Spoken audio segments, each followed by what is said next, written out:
Renewable energy is playing an ever greater part in the mix of energy we use to power our daily lives. Potential investors in the sector may assume that it's too late to get involved. Surely the best returns from companies exposed to the energy transition have already been made by now?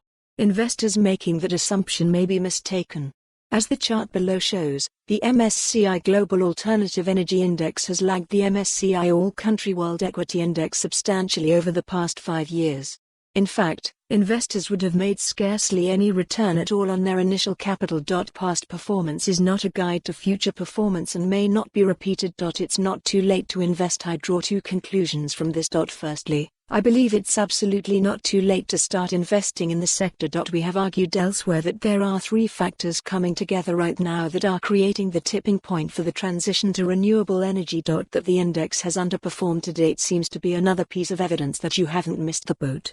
What's more, this investment opportunity has huge longevity to it. We are talking about the transformation of the energy sector over the next 20 to 30 years. But the opportunity doesn't end even when renewables make up a larger part of the energy mix. The infrastructure, such as storage and transmission networks, will still need to be updated and improved.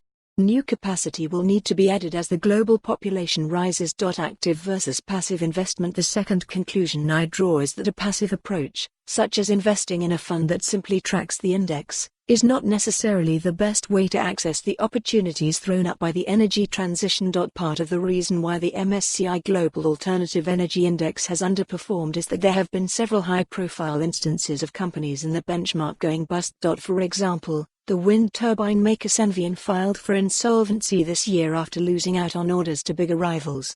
Solar power developer SunEdison went bankrupt in 2016 after a series of debt-fueled acquisitions. These examples demonstrate that it pays to be selective when picking investments. Innovation is a key part of the energy transition story, but as active investors we also keep our eye on more prosaic elements, such as balance sheet strength, real return on invested capital and, importantly, management teams that are aligned with equity holders. Investments starting to bear fruit. Another reason why the index has underperformed is that many companies in it have had to make large investments during recent years. Only now are those investments starting to bear fruit.